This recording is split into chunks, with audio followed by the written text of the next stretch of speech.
एक औरत के साथ सबसे बुरा तब होता है जब उसका बॉयफ्रेंड धोखेबाज हो और उसकी अपनी फ्रेंड ही उसे मौका देने वाली हो। इस कहानी में वो प्रोटैगनिस्ट हमारी मेन लीड ही है। दोस्तों के साथ एक ट्रिप के दौरान जब सब सोने की तैयारी कर रहे होते हैं, तभी कोई पीछे से चुपके से उसके पास आता है। वो कोई और नहीं बल्कि उसकी बेस्ट फ्रेंड का बॉयफ्रेंड है। सुबह होने पर सबको भारी हैंगओवर है और सब सोच रहे हैं कि कल रात आखिर हुआ क्या था। उनमें से एक कहता है, मुझे नहीं पता, मुझे कुछ याद नहीं है। काउच पर लेटा दूसरा दोस्त कहता है, मेरा सिर बहुत दर्द कर रहा है। हमारी प्रोटैगनिस्ट का चेहरा एकदम सफेद पड़ा हुआ देखकर सब उससे पूछते हैं, हे सियोला, क्या तुम ठीक हो? मैं बस ये पूछ रहा हूँ कि कहीं हैंगओवर ज्यादा तेज तो नहीं लगा? एक दूसरी लड़की कहती है, वाह, सियोला का चेहरा तो सच में बहुत खराब दिख रहा है। सियोला कहती है, शायद मैंने कल रात बहुत ज्यादा ड्रिंक कर ली थी। मैं ठीक हूँ, पर सच तो ये है कि वो एक झूठी है। किचन में वो गुनहगार अपनी बेस्ट फ्रेंड के साथ खड़ा है। वो उससे कुछ स्पाइसी खाने के लिए मांग रहा है। बाकी लोग चिढ़कर उनसे कहते हैं कि ये सब करना बंद करो। साथ ही वो कमेंट करते हैं कि ये कपल पिछले 10 साल से एक दूसरे के साथ है। और हाँ, ये 6 लोग एलिमेंट्री स्कूल से यानी 10 साल से भी ज्यादा समय से पक्के दोस्त हैं। ग्रुप के बाहर जियो और तायुन ने डेटिंग शुरू कर दी थी। तायुन के लिए मेरा एक तरफा प्यार अपने आप खत्म हो गया क्योंकि मुझे लगा कि अपनी फ्रेंडशिप बचाने के लिए यही सही रास्ता है। वो लड़का उससे पूछता है, हे, क्या तुम कुछ खाना चाहती हो? वो कहती है, रमेन, तुम्हें सच में पता है कि क्या अच्छा है? इन लोगों को कोई टेस्ट नहीं है। ये लोग हैंगओवर उतारने के लिए ऐसा स्पाइसी जंक फूड कैसे खा लेते हैं? वो मन ही मन सोचती है, हे, मुझे भी वो स्पाइसी खाना ही खाना था। खैर, समय बिताते हुए वो उससे पूछते हैं कि वो खुद को इतना रो क्यों रही है। शांत रहो और थोड़ा पानी पियो। पर लड़के फुल एनर्जी में हैं और कह रहे हैं कि कल सबने बेहोश होने तक ड्रिंक की थी। सियोला कहती है, इसीलिए मैं और नहीं पी सकती, समझो। और उसके ठीक सामने वो हरामी खड़ा है जिसने कल रात उसे पूरी तरह हिलाकर रख दिया था। वो सोचती है, मैं पागल हूँ, मैं आखिर क्या सोच रही हूँ? नहीं नहीं, जिस लड़की को धोखा मिल रहा है वो पूछती है कि क्या कुछ गड़बड़ है, क्योंकि उसका चेहरा एकदम लाल हो गया है। अगर तुम्हारी तबीयत ठीक नहीं है तो तुम पहले जाकर रेस्ट कर सकती हो, खुद पर प्रेशर मत डालो। हालांकि बगल में खड़ा लड़का ऐसा नहीं सोचता। उसके हिसाब से हैंगओवर का इलाज और ज्यादा अल्कोहल ही है। उनमें से एक ट्रूथ और डेयर खेलने का प्लान बनाता है, भले ही ये थोड़ा चाइल्डिश लगे। क्या तुम्हें नहीं पता कि सबसे सिंपल चीजें ही हमेशा सबसे मजेदार होती हैं? खुद को होस्ट बनाते हुए वो नानीन को चुनता है और पूछता है, क्या इस ग्रुप में तुम्हारा कोई फर्स्ट लव है या नहीं? थोड़ा नर्वस होकर वो पूछता है कि वो ऐसा क्यों कह रहा है। फिर वो हाँ में जवाब देता है कि कोई है जिसे वो पसंद करता है। जब सब पूछते हैं कि वो कौन है, तो वो सवाल को टाल देता है और कहता है, अब मेरी बारी है। देखो वो कैसे टॉपिक बदलता है। वो सीधे उस धोखेबाज बॉयफ्रेंड ली टून की तरफ मुड़ता है और कहता है, मैं तुम्हारे लिए एक हार्ड सवाल चुनने वाला हूँ। वो उससे पूछता है, क्या तुमने कभी किसी ऐसे के साथ सेक्स किया है जो तुम्हारी गर्लफ्रेंड नहीं थी? बाकी लोग कमेंट करते हैं कि ये सवाल बहुत ज्यादा अनकंफर्टेबल है, पर वो लड़का सवाल से बचता नहीं और कहता है, हाँ, मैंने किया है। जाहिर है सब कहने लगते हैं कि उसकी गर्लफ्रेंड को कैसा लग रहा होगा। वो कहती है, गाइस, इतना ऑकवर्ड महसूस मत करो, मैं अपसेट नहीं हूँ। खैर, सीधी सी बात है कि ये सब उसके साथ रिलेशन में आने से बहुत पहले हुआ था। बाकी सब भी अग्री करते हैं कि हाँ, अब तो वो फेथफुल है। लीतुन, अब तुम अगला सवाल पूछो। और जैसा कि सबको डर था, वो सियोला की तरफ मुड़ता है और उससे पूछता है, तुम्हारा सबसे पिछला हुकअप अच्छा था या नहीं? बाकी लोग कहते हैं, ये क्या बकवास है, वो उससे ऐसा क्यों पूछ रहा है? उस लड़की के बगल वाला लड़का कहता है, हे, इसमें प्रॉब्लम क्या है? हम सब यहाँ एडल्ट्स हैं। उसकी सहेली उसे देखती है और वो शर्म से लाल हो जाती है, क्योंकि उसे याद आता है कि उसका सबसे पिछला हुकअप कोई और नहीं बल्कि वही लड़का है जिसने अभी ये सवाल पूछा है। अगर उसने सच बता दिया तो सब कुछ बहुत ज्यादा ऑकवर्ड हो जाएगा। पर उस पल वो लड़का रुक नहीं रहा था। वो एकदम एक्सट्रीम लेवल पर चला गया। इतना ज्यादा कि ये सब सबके सामने ही हो गया था जब सब अपना हैंगओवर उतारने के लिए सो रहे थे। वो उससे पूछ रहे हैं, क्या वो अच्छा था सियोला? जाहिर है वो ठीक नहीं है, पर उसे ट्रूथ और डेयर का सवाल याद आता है और आखिर में वो कुछ जवाब नहीं देती। वो अपना अल्कोहल का ग्लास एक बार में पी जाती है और गेम छोड़कर चली जाती है ताकि उसे और हिस्सा ना लेना पड़े। वो बहाना बनाती है कि उसकी तबीयत खराब है, मेरा पेट दर्द कर रहा है, मैं बाथरूम जा रही हूँ, मैं पहले जाकर रेस्ट करूंगी, और अपनी दोस्त को सोच में छोड़ देती है। और हाँ, कल रात जो कुछ भी हुआ वो उसे परेशान कर रहा है, पर वैसा पछतावे वाला परेशान नहीं, बल्कि इस तरह कि वो चाहती है कि ये सब फिर से हो, क्योंकि वो और ज्यादा चाहती थी। तुम पागल हो गई हो सियोला, मुझे पता है। जब वो अपना सारा ध्यान तयून पर लगा रही होती है, तभी दरवाजा खुलता है। वो चौंक जाती है। वो लड़का अंदर आता है, लाइट चालू करता है और कहता है, यहाँ बड़ी स्वीट खुशबू आ रही है, इसलिए मैं देखने आ गया कि क्या बात है। लाइट जलाते हुए वो उससे पूछता है, वाओ वाओ, वो बहुत अच्छा था, तुम और चाहती हो? अगर तुम चाहो तो हम इसे फिर से कर सकते हैं। इस लड़के के लिए कोई फुल स्टॉप नहीं है। जाहिर है उसे रुकना चाहिए, पर ऐसा लगता है कि वो खुद उसे रोकना नहीं चाहती। जब वो कांप रही होती है तो वो लड़का उसके पास आता है और उसे चुप देखकर कहता है, कल रात तो तुम सच में बहुत एंजॉय कर रही थी। वो उससे पूछती है, तुम्हारे कहने का क्या मतलब है? वो नीचे झुकता है और उसे कहता है कि सियोला, कल रात काफी नहीं थी और ये शब्द उसके अंदर एक नशा भर देते हैं। तभी उसे बाहर दोस्तों के झगड़े की आवाज आती है, क्योंकि उनमें से एक और दोस्त सियोला की तरह गेम छोड़कर चला गया है। वो लड़का पूछता है, तुम ऐसे क्यों जा रहे हो? मैं उसे जगाकर खेलने के लिए बोलूंगा, तुम रिलैक्स रहो, उसे आराम मत करने दो। क्या तुमने उसका चेहरा नहीं देखा? वो सच में बहुत थकी हुई है। कमरे का दरवाजा खोलते हुए वो लड़का कहता है, मुझे फर्क नहीं पड़ता, मैं अंदर जा रहा हूँ, मैं उसे जगाने वाला हूँ। वो पूछता है, हे सियोला, क्या तुम सो रही हो? सोना तो बहुत छोटा शब्द है, यहाँ तो कुछ और ही चल रहा है। पर उन्हें एहसास होना चाहिए कि अब बहुत देर हो चुकी है। सवाल तो ये है कि क्या इन दोनों ने दरवाजा लॉक करने के बारे में नहीं सोचा था, ये जानते हुए भी कि वो क्या करने जा रहे थे। ठीक उसी आखिरी पल में जब वो दोनों पकड़े जाने ही वाले थे, सियोला को लगा कि अब सब खत्म हो गया और उनका सच सबके सामने आ जाएगा। पर ठीक उसी पल उस धोखेबाज लड़के की गर्लफ्रेंड ने बाकी दोस्तों से पूछा कि क्या उन्होंने उसके बॉयफ्रेंड ली टून को देखा है। ये जू की आवाज थी। दोस्त थोड़ा सोचते हैं और कहते हैं, ली टून, क्या वो बाहर स्मोक करने नहीं गया? गर्लफ्रेंड अपने लाल बालों वाले दोस्त स्वान से कहती है, उसे ढूंढने में मेरी मदद करो, बाहर बहुत अंधेरा है। मन न होते हुए भी वो लड़की कहती है, चलो चलते हैं। इसी बीच वो लड़का कमरे की तरफ देखता है और ये बहाना बनाता है कि सियोला की नींद न खुल जाए, इसलिए वो अपने दोस्त को उनके साथ जाने के लिए कहता है। दोस्त पूछता है, मैं क्यों जाऊं? वो जवाब देता है, अरे तुम्हें उसके साथ स्मोकिंग एरिया तक जाना चाहिए। दोस्त कहता है, हमें नहीं पता वो कहाँ है। लड़का बोलता है, इतने समय से इसे पता ही नहीं था कि स्मोकिंग एरिया कहाँ है। मुझे सिगरेट से नफरत है, इसलिए मैं कभी वहाँ गया ही नहीं। वो लड़की से कहता है, वाओ सियोला, इस बार मैं तुम्हें जाने दे रहा हूँ, अगली बार हम गेम आखिर तक खेलेंगे। मन ही मन वो सोचता है, कमीने दोस्त, तू बीच में हड्डी बन रहा है। उधर कमरे में सियोला सोचती है, क्या वो चले गए? शुक्र है जान बची।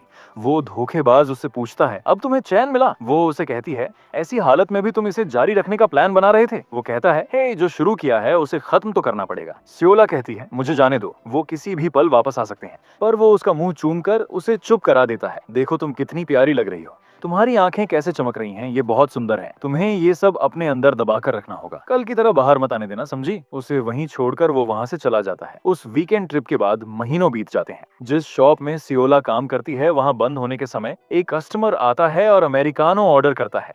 ये वही बेवकूफ लड़का था जिसने उसे 2 रातों तक हिलाकर रख दिया था। वो धोखेबाज ली टून उससे कहता है, मुझे अभी बहुत प्यास लगी है, मुझे कुछ ऐसा दो जिससे मेरी प्यास बुझ जाए।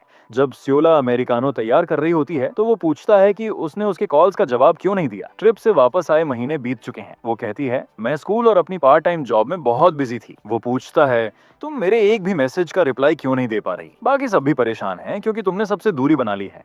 वो कह रहे थे कि ट्रिप की पहली रात से लेकर आखिरी रात तक तुम्हारा चेहरा अजीब दिख रहा था। ऐसा क्यों? जाहिर है वो सच बोलने के बजाय सब जानता है। उस वक्त उसकी अच्छी दोस्त उससे कह रही थी, सियोला, कितनी शर्म की बात है, हमें वापस जाते समय कैफे पर रुकना चाहिए था। पर ये प्रोटैगनिस्ट अपनी खुशी वाला चेहरा छुपाने के लिए कैप लगा लेती है और कहती है, सॉरी, मुझे घर पहुंचकर कुछ काम है। सच में, क्या तुम्हारी तबीयत इतनी खराब है? वापसी के पूरे रास्ते उसने किसी की आंखों में आंखें नहीं डाली। उस दिन वो किसी की बात का जवाब तक नहीं दे पाई और बस चुप रही। घर पहुंचते ही उसने खुद को बिस्तर पर गिरा दिया। वो अपने दोस्तों का सामना नहीं कर पा रही थी, खासकर अपनी दोस्त जू का, जिसे उसने सिर्फ इसलिए धोखा दिया क्योंकि वो हॉट एहसास उसे बार बार याद आ रहा था। उसने फैसला किया कि अब उसे सबसे दूरी बना लेनी चाहिए। उसने अपने दोस्तों से कांटेक्ट तोड़ दिया क्योंकि ये सब उसके लिए बहुत ज्यादा हो रहा था। पर यह हरामी लड़का फिर से यहाँ क्यों आ गया? वो उससे कहती है, अगर तुमने अपना ऑर्डर देख लिया हो तो अब जाओ, मुझे कैफे बंद करना है। पर उसे चौंकाते हुए वो लड़का पीछे से आता है और उसके हाथ पकड़ लेता है। क्या तुम पागल हो? ये क्या कर रहे हो? ये एक पब्लिक प्लेस है। वो कहता है, हे, तुम भी तो मुझे पसंद करती हो ना, ये नाटक करना बंद करो, मैं तुम्हें बहुत अच्छा फील कराऊंगा। सियोला चिल्लाती है, हे रुको, मैंने कहा रुको। वो कहता है, क्यों? क्या तुम चाहती हो कि मैं सबको बता दूं हमने क्या किया था? और यहाँ से ब्लैकमेल शुरू होता है। वो उसे जू कहकर बुलाता है जैसे कि वो उसकी गर्लफ्रेंड हो। जाहिर है उसका नाम सियोला है, पर वो उसे चिढ़ाने के लिए ऐसा करता है। वो खुद को छुड़ाते हुए पूछती है कि क्या वो उसे धमका रहा है। वो जवाब देता है, तुम्हें क्या लगता है अगर मैंने जू को बता दिया तो वो क्या करेगी? देखो, अगर उसे पता चला तो मेरा तो ब्रेकअप हो जाएगा और तुम भी जू और अपने बाकी दोस्तों की नजरों में खत्म हो जाओगी। अगर तुम चुप रही तो ऐसा लगेगा जैसे कुछ हुआ ही नहीं। वो उससे मिन्नतें करती है, मुझे छोड़ो, हमें बात करनी होगी। तभी दरवाजे की घंटी बजती है, कोई आ गया है। सियोला, हे, हम यहाँ हैं। जू और उसकी सहेली अंदर आ जाते हैं। अचानक सब लोग कहीं ना कहीं से आ टपकते हैं। सियोला कहती है, ओह जियो स्यूइन, बहुत दिनों बाद मिले, इस वक्त यहाँ कैसे? लड़कियां कहती हैं कि तुम आजकल हमारे कॉल्स का जवाब नहीं देती, क्या कुछ गड़बड़ है? हमें चिंता हो रही थी, इसलिए हम तुम्हें देखने चले आए। सियोला झूठ बोलती है, सॉरी मेरी तबीयत सच में बहुत खराब थी, स्कूल का बहुत काम था और कैफे की पार्ट टाइम जॉब में भी बिजी थी। दोस्त कहते हैं, पर तुम्हें नहीं लगता कि एक भी कॉल का जवाब न देना कुछ ज्यादा ही हो गया? पर चलो कोई बात नहीं, रिलैक्स रहो, हम तुम पर प्रेशर नहीं डालेंगे। सियोला उन्हें परेशान करने के लिए माफी मांगती है, पर उसे अंदर से एक अजीब सी हलचल महसूस हो रही है। वो सोचती है, ये पागल लड़का आखिर कर क्या रहा है? लड़कियां उससे पूछती हैं, क्या तुम ठीक हो? सियोला के दोस्त यहाँ हैं और ये पागल लीटन नीचे से उसे परेशान कर रहा है।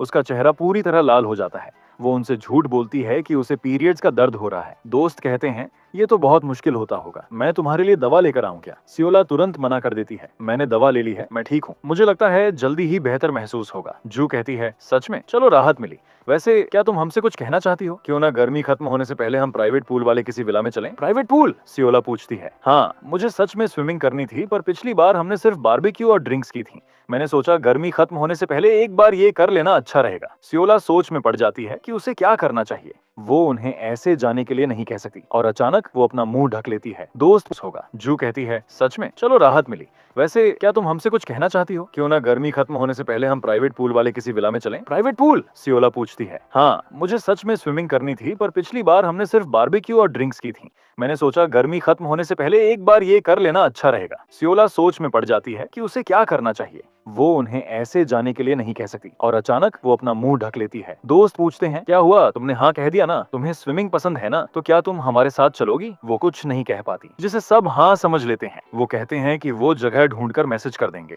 बिना सोचे समझे सियोला के मुंह से हाँ निकल गया था। अब कैफे बंद करने का समय हो गया है। लड़कियां उसे अपना ख्याल रखने को कहकर गुड बाय बोलती हैं। सियोला खुद से कहती है, हे भगवान, अब मैं क्या करूं? कमीना कहीं का। सियोला ने अपनी उस फीलिंग को इग्नोर करने की बहुत कोशिश की थी, पर अब वो खुद को और नहीं रोक पा रही थी और इस बार पासा पलटते हुए वो खुद उसके ऊपर झपट पड़ी। वो लड़का उससे पूछता है, क्या हुआ? मुझे पता है सियोला, क्या तुमने ये नहीं कहा था कि तुम्हें इससे नफरत है? वो सोचती है, भले ही मुझे पता है कि मुझे ये नहीं करना चाहिए, पर वो एहसास बार बार वापस आ रहा है और वो बहुत बेचैन कर रहा है। मुझे उसे शांत करना ही होगा। 2 हफ्ते बाद ट्रिप का दिन आ गया। वाओ, ये जगह किसने बुक की? लड़कियां हैरान होकर पूछती हैं। ये हमने खुद ढूंढी है, सियोला कहती है। ऐसी जगह ढूंढना सच में बहुत मुश्किल रहा होगा। सॉरी, हम तुम्हारी मदद नहीं कर पाए। हे सियोला, तुम तो अपनी पार्ट टाइम जॉब में बहुत बिजी थी, उस धोखेबाज की गर्लफ्रेंड कहती है। बाकी लड़के कहते हैं, मैं जल्दी से पानी में जाना चाहता हूँ। मैं भी। वो भाग कर जाते हैं, जल्दी से अपना सामान रखते हैं और पानी में उतर जाते हैं। सब स्विमिंग की प्रैक्टिस करने लगते हैं। दरअसल वो गर्लफ्रेंड और उसका धोखेबाज बॉयफ्रेंड साथ में प्रैक्टिस कर रहे हैं। इसी बीच सियोला सोचती है कि यहाँ बहुत अच्छा लग रहा है। लड़कों को खेलते हुए देखकर उसे हंसी आती है। वो कहती है कि अगर वो ऐसे ही बाल खींचता रहा तो वो गंजा हो जाएगा। लड़कियां कहती हैं कि वो अब अंदर जाकर आराम करेंगी और सियोला से पूछती हैं कि वो क्या करेगी। सियोला कहती है कि वो थोड़ी देर और बाहर रुकेगी। वो इस माहौल का थोड़ा और मजा लेना चाहती है। ठीक है, जब खेल खत्म हो जाए तो अंदर आ जाना, मुझे भूख लग रही है। लड़के भी कहते हैं, मुझे भी। सियोला स्विमिंग की प्रैक्टिस करने की कोशिश करती है क्योंकि उसे तैरना नहीं आता। वो पूल के किनारे को पकड़कर खड़ी होती है, तभी उसे अपनी कमर पर किसी का हाथ महसूस होता है। वो कोई और नहीं, वही धोखेबाज लड़का है जो उससे पूछता है, क्या कर रही हो? क्या तुम तैरने की कोशिश कर रही हो या नहीं? रिलैक्स, मैं तुम्हें पकड़ लेता हूँ। तैरना? वो पूछती है। उसकी नजरें कह रही थीं, बकवास मत करो। वो कहता है, ऐसा चेहरा मत बनाओ, तुम मुझे डरा रही हो। मैं बस पानी में थोड़ा हाथ पैर मारने में तुम्हारी मदद करूंगा। क्या तुम ढंग से तैरना नहीं सीखना चाहोगी? वो सोचती है कि आसपास कोई नहीं है तो शायद ये ठीक है, कोई इसका गलत मतलब नहीं निकालेगा। ठीक है, वो उससे कहती है और अपनी पुरानी पोजीशन में आ जाती है। वो उसे कहता है, रिलैक्स, तैरने की कोशिश करो, अपने शरीर को आगे की तरफ ढकेलो। वो कहती है, मैं इतनी आसानी से नहीं तैर पा रही। वो कहता है, शांत रहो, मैंने तुम्हें पकड़ा हुआ है, बस ऐसे ही। अब अपने पैर फैलाओ और पानी में मारो। वो वैसा ही करती है और पूछती है, क्या मैं सही कर रही हूँ? हाँ, बहुत अच्छे।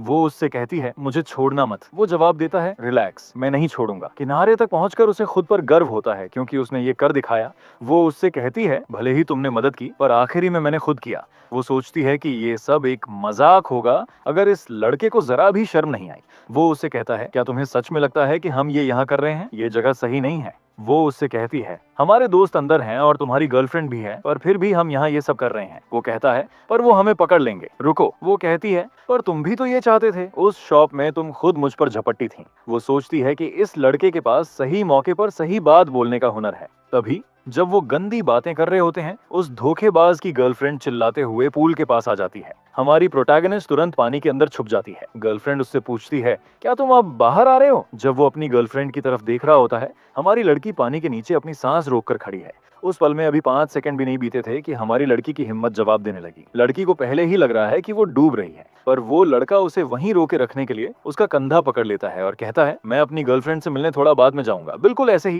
तभी जू वहां आ जाती है। सियोला, क्या तुमने उसे देखा? मुझे लगा मैंने उसकी आवाज सुनी। हमारी लड़की सांस लेने के लिए पानी से बाहर आती है। वो तो काफी पहले बाहर चली गई थी। क्या तुमने उसे नहीं देखा? जू कहती है, सच में? क्या वो मेरे पास से निकल गई और मैंने ध्यान ही नहीं दिया? हनी, तुम्हें देखकर लग रहा था जैसे तुम बहुत मजे कर रहे हो। वो धोखेबाज जवाब देता है, बिल्कुल, मुझे बहुत मजा आया, पर मेरी जान, मैं जल्दी ही तुम्हारे साथ भी मजे करना चाहता हूँ। सियोला मन ही मन सोचती है, एक कपल के बीच प्यार का ये दिखावा तो नॉर्मल है, पर मुझे इतनी उलझन क्यों हो रही है? आखिर मैं क्या चाहती थी? पर उसके सामने वही कमीना खड़ा था। गुस्से और चिढ़ में आकर उसने फैसला किया कि अब वो इस खेल को अगले लेवल पर लेकर जाएगी। वो लड़का अब टेंशन में आने लगा था और वो नहीं चाहता था कि उसकी गर्लफ्रेंड को उसका व्यवहार अजीब लगे। पानी के अंदर सियोला अब उसके साथ वैसा ही खेल खेलती है जैसा उसने कैफे में उसके साथ किया था। वो चाहती है कि उसे भी पकड़े जाने का वही डर और घबराहट महसूस हो जो उसने झेली थी। वो कहती है, मैं पहले अंदर जा रही हूँ, बाकी लोगों को हमारे साथ मत देखने देना, मजे करो। वो हरामी कहता है, हाँ। और जब हमारी लड़की उसे अपने इशारों पर नचाने की कोशिश कर रही थी, तभी वो उससे पूछता है, तुम किस बारे में बात कर रही हो? वो लड़का उसे पानी से बाहर उठा लेता है और उसे अपने साथ चलने के लिए कहता है। उसे अपने साथ ले जाते हुए